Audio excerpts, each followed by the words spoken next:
జై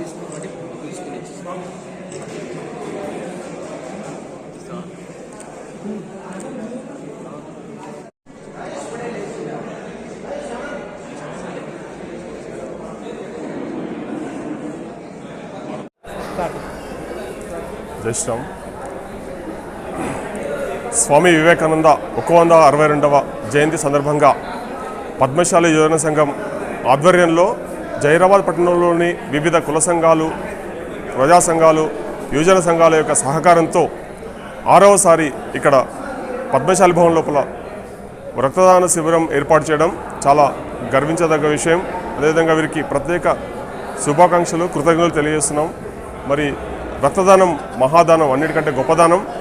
ఒక ప్రాణం రక్షించాలంటే రక్తదానం అనేది చాలా ఉపయోగపడుతుంది. కాబట్టి మరి ఈ పద్మశాలి యువజన సంఘం 6 సంవత్సరాల నుంచి కూడా ప్రతి సంవత్సరం స్వామి వివేకానంద జయంతిని పురస్కరించుకుని ఈ గొప్ప కార్యక్రమం నిర్వహించడం మేమందరం కూడా అభినందన తెలియజేస్తున్నాం.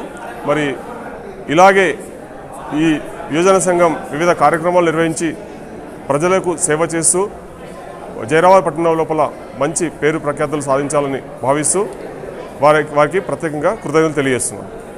ఓకే, జై శ్రీరామ్, జై మార్కండేయ. ఈరోజు వివేకానంద జయంతి 162వ జయంతి సందర్భంగా మా జైరాబాద్ పట్టణంలోని పద్మశాలి యువజన సంఘం సభ్యులు ప్రతిసారి ఇలాగే ఈసారి కూడా రక్తదాన శిబిరాన్ని ఏర్పాటు చేశారు. ఈ రక్తదాన శిబిరంలో మేము మహిళలను కూడా పాల్గొనడం మాకు చాలా ఆనందంగా ఉంటుంది.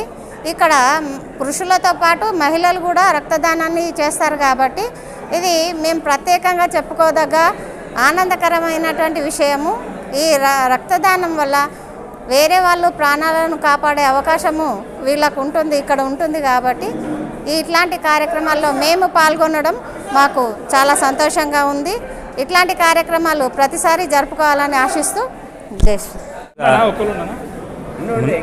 ముందుగా ప్రతి ఒక్కరు కూడా స్వామి వివేకానంద 160వ జయంతి శుభాకాంక్షలు తెలియజేస్తూ జాతీయ యువజన వారోత్సవాల సందర్భంగా పద్మశాలి యువజన సంఘం ఆధ్వర్యంలో జైరాబాద్ పట్టణం పద్మశాలి భవన్లో మహా రక్తదాన శిబిరం ఏర్పాటు చేయడం జరిగింది.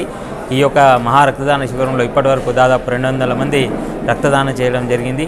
అదేవిధంగా స్వామి వివేకానంద 162వ జయంతి సందర్భంగా మేము 200 మంది కంటే ఎక్కువ టార్గెట్ పెట్టుకున్నాం. మేము పెట్టుకున్న టార్గెట్కి రీచ్ అవ్వడం జరిగింది.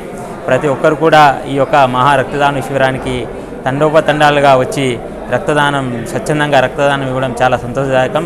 ప్రతి ఒక్కరికి కూడా పేరు పేరున స్వామి వివేకానంద జయంతి శుభాకాంక్షలు తెలియజేస్తూ ధన్యవాదాలు తెలియజేస్తున్నాను.